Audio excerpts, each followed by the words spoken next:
We're now going to turn to Myron Ebell. He led Donald Trump's EPA transition team, and he's on the line with us now. Thank you for joining us. Thank you, Elsa.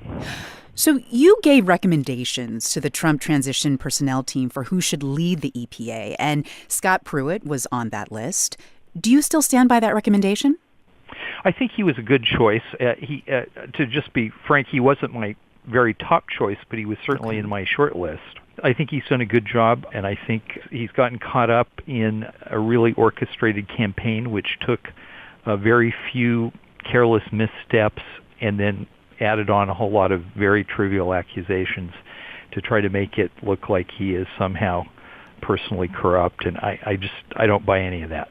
I want to read to you from Pruitt's resignation letter. He said, quote, "The unrelenting attacks on me personally, my family, are unprecedented and have taken a sizable toll on all of us," end quote. He doesn't really apologize for the long list of controversies during his tenure, the accusations about the secret phone booth, the first-class flights, the sirens to his restaurant reservations.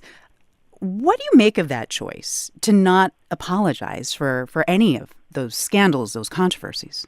It just seems to me that that's what's usually done, and I think he has some good reasons to feel somewhat bitter about this campaign that's been waged against him. You know, similar charges have been brought against previous officials in previous administrations, and they've just died after 1 or 2 days. With Scott Pruitt, there was sort of a drip, drip, drip of scandal after scandal for months and months. It wasn't just 1 or 2 discrete things that happened.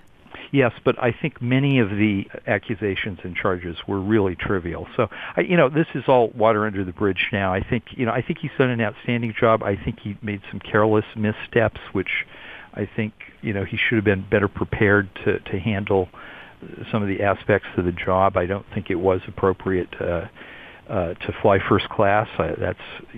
Business executives do it all the time, but government officials are expected to fly economy. So, I think he made some mistakes, but I think he's done an outstanding job. And now the question is, what happens to the, President Trump's agenda? And I think it's in good hands with Andrew Wheeler, and we'll move on. Well, do you worry, though, that all this controversy, Pruitt's departure, will in some way hurt the president's agenda when it comes to environmental regulations?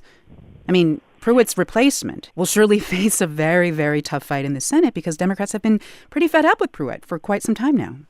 Yes, I think it does endanger the president's agenda, but I think the good news is President Trump is very determined to achieve his agenda. He's very clear for EPA what it is, and the person he's named as acting administrator, Andrew Wheeler, who's currently the number 2 person at EPA, is someone who is fully on board and engaged with this agenda and supports it, I believe, right down the line. But what legacy do you think Pruitt leaves behind at the EPA? I mean, he basically did what he came to do, right? Yes, his job was to implement President Trump's agenda, and I think he's done an outstanding job of doing that. I think his legacy is, unfortunately, the same as the last person and the only other EPA administrator who ever tried to reform the EPA, and that was Ann Gorsuch, President Reagan's choice way back in 1981 when the EPA was only 11 years old. She was run out of town by the Democrats in Congress, and now Scott Pruitt has been run out of town under somewhat different circumstances. That's Myron Ebell. He's the director of the Center for Energy and Environment at the Competitive Enterprise Institute. Thank you. Thank you, Elsa.